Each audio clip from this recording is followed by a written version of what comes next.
Ivoiriens, Ivoiriennes, mes chers compatriotes,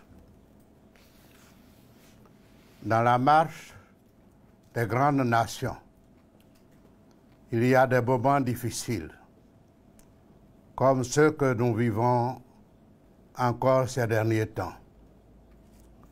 Ce sont des moments douloureux pour chacun d'entre nous. Le sang de nos frères, de nos sœurs et de nos enfants a encore coulé à cause de leur soif légitime de liberté et de démocratie.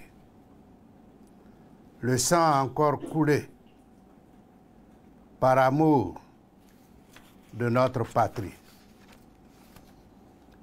Nos frères, nos sœurs, nos enfants voulaient simplement marcher pacifiquement pour exprimer leur refus de la violation de la Constitution, la loi suprême de notre pays. Leur faute pour le pouvoir en place est d'avoir dénoncé devant le monde entier la parodie de démocratie et le simulacre d'élection du chef de l'État en exercice pour installer une dictature en Côte d'Ivoire au profit de son clan. Nous sommes tous témoins des images insoutenables, des atrocités commises à Yopougon, à Daoukro, à Bangouanou, à Bonoua, à Mbato, à Sikenzi, à Tumodi, à Botro, à Sakassou, à Yamsokro, à Teiri, à Dabou et dans plusieurs autres villes et villages de notre pays déjà meurtris depuis plusieurs années. Le bilan est lourd. Une centaine de morts et plus de 200 blessés graves. Plusieurs dirigeants de l'opposition politique, des jeunes gens et de vaillantes femmes ont été ou continuent d'être pourchassés, violemment agressés et battus dans leur domicile avec parfois la destruction de leurs biens. D'autres parmi nous sont emprisonnés, assignés à résidence ou dans la clandestinité pour avoir dit non à la forfaiture programmée par le pouvoir.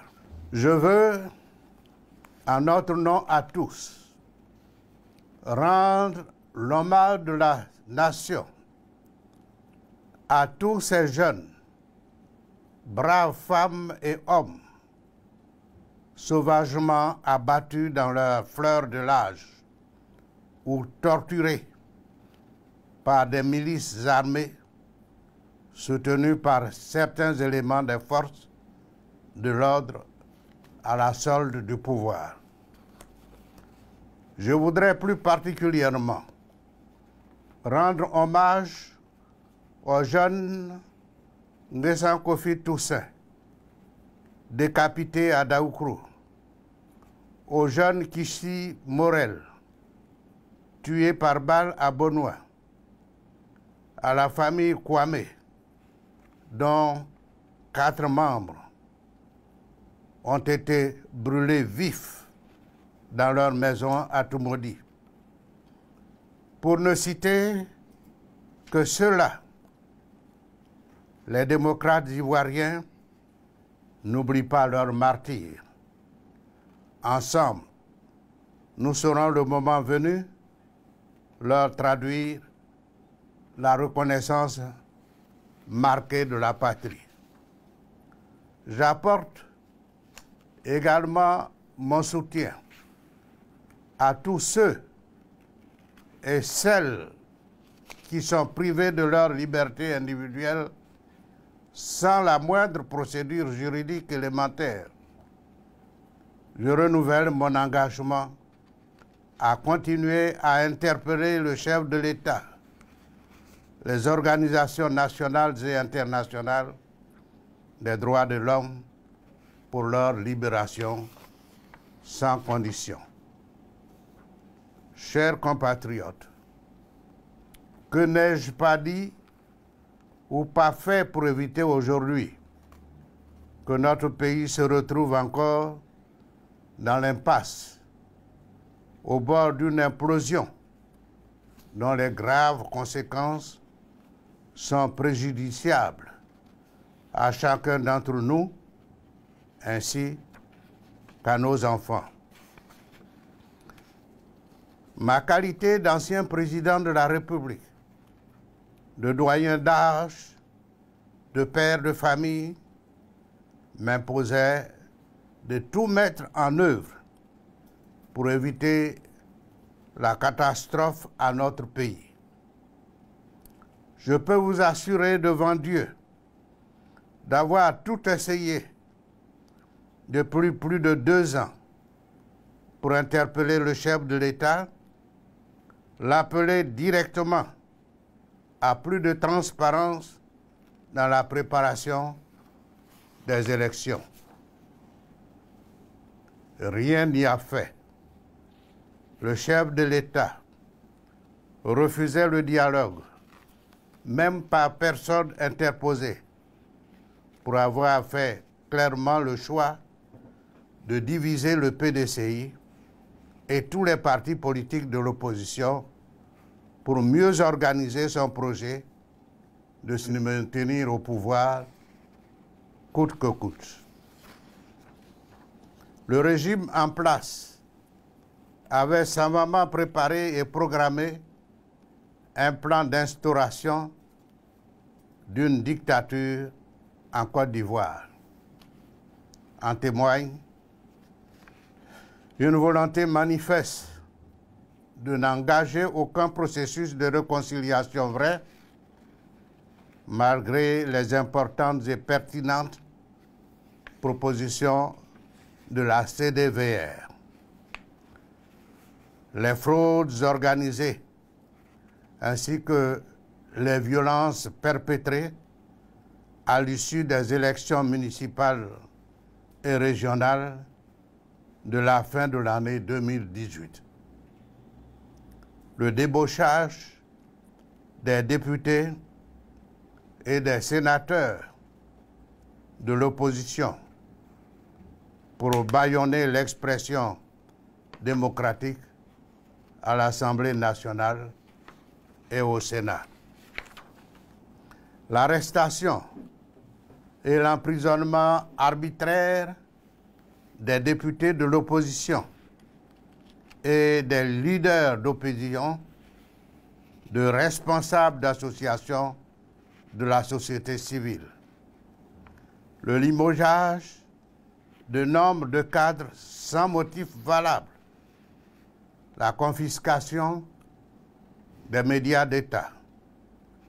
L'enlèvement de personnes par des groupes armés encagoulés et non identifiés. Nous sommes tous témoins de ces faits graves que moi-même et l'opposition n'avons cessé de dénoncer en observant la dérive dictatoriale, l'instauration de la peur comme mode de gouvernance et la volonté du pouvoir en place de n'écouter personne. Ivoiriens, Ivoiriennes, pourquoi faire la politique de l'autruche dans la recherche de la cause principale de la grave crise qui secoue encore notre pays aujourd'hui? Monsieur Alassane Ouattara voulait par tous les moyens et à tous les prix s'imposer au pouvoir alors que notre loi fondamentale ne l'y autorise pas. La première responsabilité du président de la République dans notre pays est de respecter la loi et de la faire appliquer à tous les citoyens sans distinction. La Constitution, votée par tous et promulguée par le président de la République, lui-même est sacrée. Le cardinal Jean-Pierre Coutois a appelé dans un message le 14 novembre dernier cette maxime latine bien connue, et je cite, « Dura lex sed lex », ce qui veut dire « la loi est dure, mais c'est la loi ». Cette pensée, a-t-il indiqué, invite au respect de la loi, même quand elle nous contrarie et va à l'encontre de nos intérêts du moment. En violant notre loi fondamentale, l'actuel chef de l'État a fait le choix de se soumettre à une sorte de verdict populaire. Je lui ai publiquement lancé un appel à renoncer à son projet de désobéissance à la loi, à la Constitution. L'opposition tout entière l'a interpellé. Nous l'avons invité au dialogue avant de lancer le projet de la désobéissance civile auquel vous avez vaillamment répondu. Devant les attaques violentes à main armée contre des manifestants aux mains nues, nous avons appelé le pouvoir au dialogue. Devant les menaces graves que nous avions identifiées pour la stabilité de notre pays, nous avons solennellement et publiquement demandé le report des élections pour un processus électoral inclusif et transparent avec la participation consensuelle de tous les partis politiques. Et rien n'y a fait. Le chef de l'État a décidé, malgré les décisions de la Cour africaine des droits de l'homme, d'organiser une élection présidentielle avec une CEI au service de son parti, en excluant des acteurs politiques de référence comme le président Laurent Gbagbo, les anciens présidents de l'Assemblée nationale Guillaume Soro et Mamadou Koulibaly, les ministres Mabry Touakeus, Niamey Konan et bien d'autres. Que d'appels au dialogue n'ai-je pas lancé pour préserver la paix dans notre pays. Le 10 octobre 2020, au stade Félix Houphouët-Boigny, devant le refus obstiné d'écoute du chef de l'État, je me suis adressé au secrétaire général de l'ONU en lui demandant son implication personnelle pour l'instauration d'un dialogue inclusif entre toutes les parties prenantes au processus électoral en Côte d'Ivoire. Par écrit, j'ai présenté à M. Antonio Guterres les ingrédients d'une situation extrêmement grave qui imposait un dialogue urgent avec le soutien de l'ONU pour sauver notre pays du chaos. J'ai tenu le même discours à toutes les représentations diplomatiques en Côte d'Ivoire, ainsi qu'à plusieurs organisations internationales de référence qui œuvrent pour la paix en Afrique et dans le monde. Les adresses ou messages des organisations religieuses chrétiennes ou musulmanes, ainsi que des organisations internationales au président de la République, proposant un dialogue en vue d'une élection présidentielle inclusive, transparente et crédible, et appelant à l'arrêt de la violence, n'ont trouvé aucun écho favorable. Rien n'y a fait.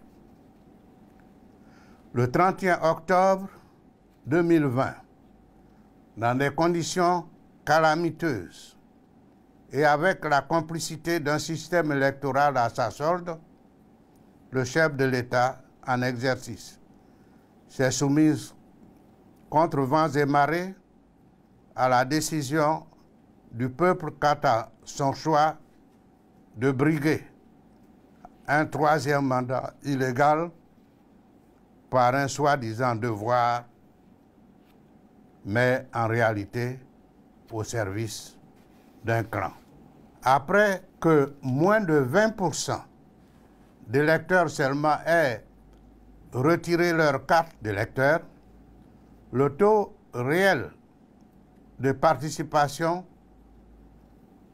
à ces élections s'est trouvé être inférieur à 10%. Ce niveau de participation extrêmement faible est confirmé par les observateurs et organisations internationales crédibles, signifie que le vainqueur arithmétique proclamé de cette soi-disant élection n'a aucune légitimité. 90% des Ivoiriens ayant boudé cette élection. Le peuple de Côte d'Ivoire a clairement désavoué M. Alassane Ouattara devant la communauté nationale et internationale avec le choix du non à son projet de troisième mandat anticonstitutionnel. Il doit donc en tirer toutes les conséquences et en déduire, malgré tous les actes anticonstitutionnels qui sont posés actuellement, qu'il n'est pas légitimement le président de la République de Côte d'Ivoire.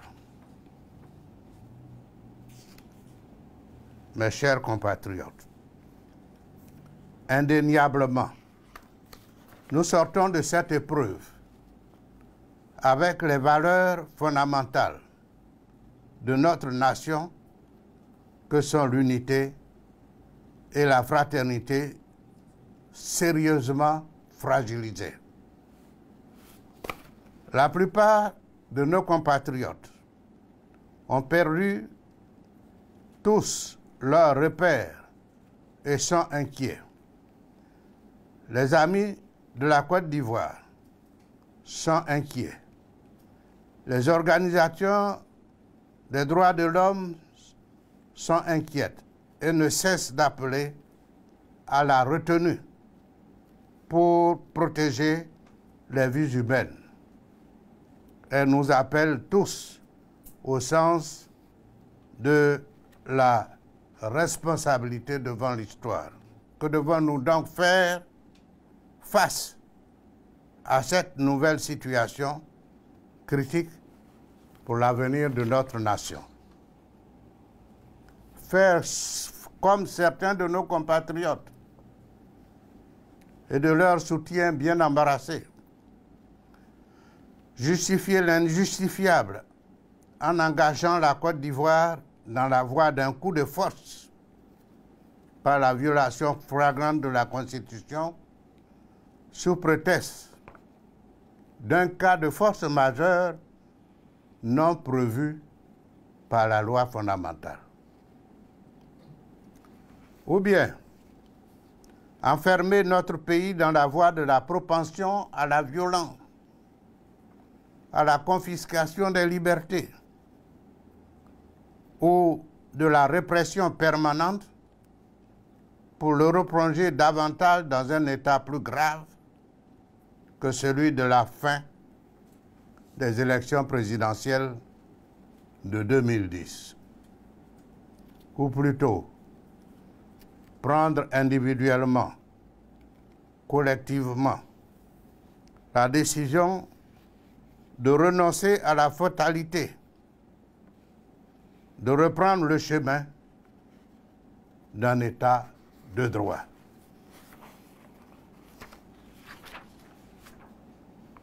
La première voie nous conduit inexorablement vers un renoncement définitif au projet fondateur de notre nation, c'est-à-dire le pays de l'hospitalité et de la vraie fraternité. Pour ma part, et comme la majorité d'entre nous, je crois en une Côte d'Ivoire fraternelle et solidaire. Je crois dans la Côte d'Ivoire de l'unité dans la diversité. Je crois qu'elle est la seule voie du progrès pour tous et du bonheur pour chacun. Je crois pour la rebâtir en notre capacité collective à réactiver ensemble nos valeurs d'union et de paix par le dialogue. C'est la raison principale qui m'a conduit à accepter en votre nom à tous la rencontre du 11 novembre dernier avec le chef de l'État pour briser le mur de la méfiance et amorcer les prémices d'un dialogue franc et sincère dans le seul intérêt de la paix pour notre pays. À mon âge, avec mon expérience de la vie et avec l'amour profond que j'ai pour mon pays, comme vous tous, mon vœu le plus cher est d'apporter en ce temps difficile ma contribution positive pour poser ensemble les fondements d'une nation réconciliée et unie afin de léguer à nos enfants un héritage digne de l'énorme potentiel social et économique de notre pays.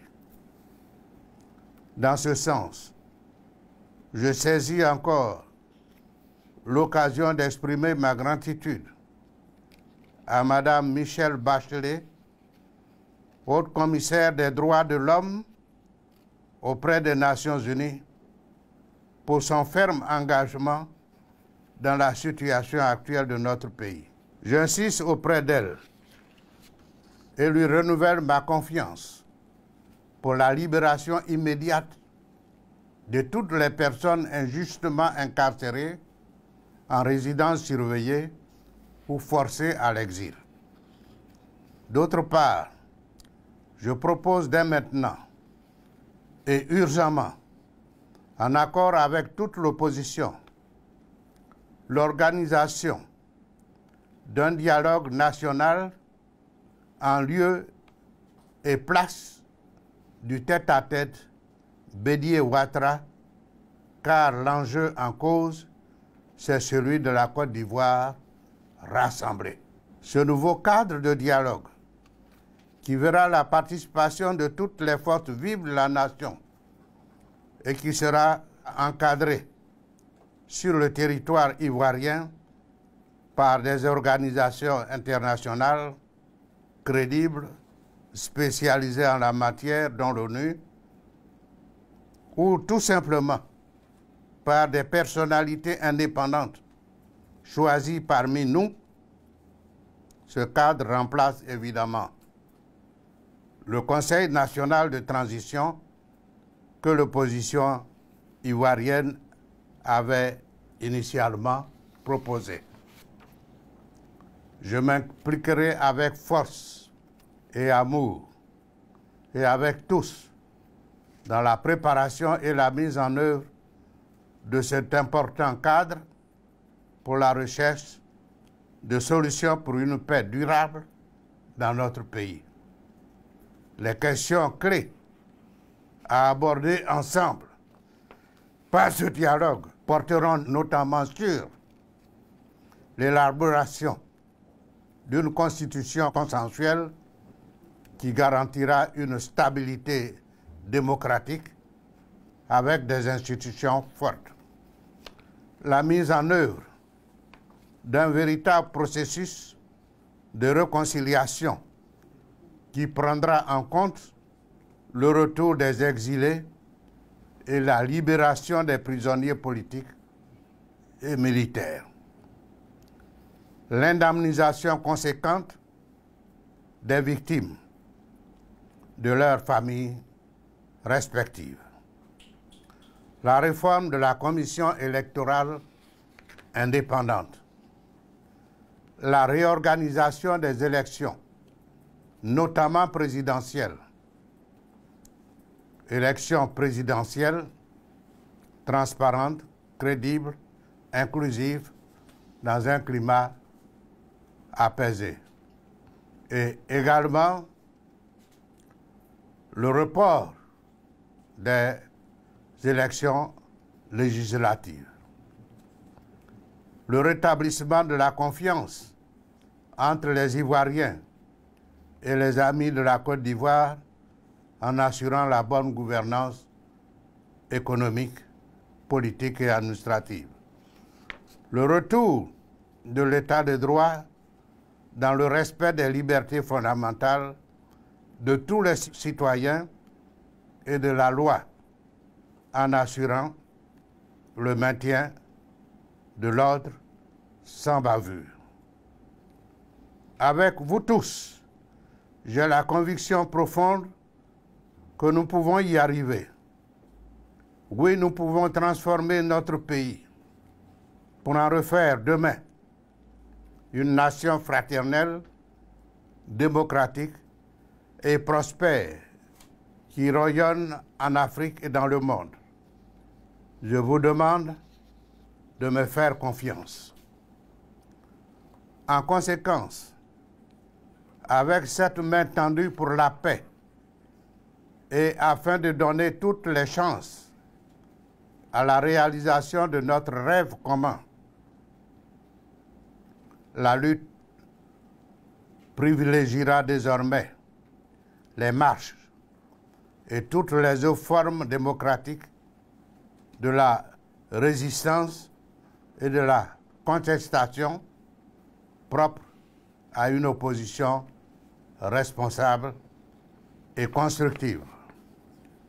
Dans le même esprit, j'appelle à la libération immédiate et sans condition de toutes les personnes, jeunes, femmes, cadres, de la société civile et leaders politiques qui sont encore incarcérés, ainsi qu'à la cessation de toutes les poursuites judiciaires à leur encontre. Sans ces mesures, il n'y aura pas de dialogue sincère et inclusif. Ivoiriens et Ivoiriennes, les grandes nations se relèvent toujours des grandes douleurs. Et nous sommes une grande nation. Pour conclure, j'invite chaque Ivoirien, chaque Ivoirienne en Côte d'Ivoire, dans le monde entier, dans chaque ville, chaque village, à une grande marche pour le dialogue et la paix dont la date sera fixée dans les jours prochains. Notre participation à cette grande marche dans l'ordre et dans la discipline traduira également l'engagement de chaque Ivoirien et de chaque Ivoirienne pour le respect de la mémoire de notre illustre président, Feu Félix Houphouët-Boigny, ainsi que de tous nos frères et sœurs qui ont tragiquement perdu la vie au cours de cette difficile période qui a duré presque 20 ans depuis 1999. À cet effet, j'appelle les forces républicaines à encadrer pacifiquement cette grande marche. Je compte sur la foi de tous en Côte d'Ivoire pour tourner sincèrement et ensemble cette page douloureuse de notre histoire grâce au dialogue national. J'invite le chef de l'État à se rallier à ces propositions faites dans l'intérêt suprême de la nation, faites pour la paix, pour la réconciliation, pour l'état de droit et pour la démocratie vraie. Restons tous mobilisés et solidaires. Il n'y aura ni vainqueur ni vaincu. La Côte d'Ivoire seule vaincra par la non-violence et l'amour de la patrie. Demain, nos renoncements aux intérêts particuliers et ceux de nos partisans, ainsi que nos sacrifices, alimenteront des jours de paix et de bonheur pour chacun d'entre nous. Les jeunes, les femmes et les hommes d'aujourd'hui, dans toutes les contrées de notre beau pays, les générations futures, nous en serons reconnaissants. Vive la paix pour tous. Que Dieu bénisse la Côte d'Ivoire unie et fraternelle.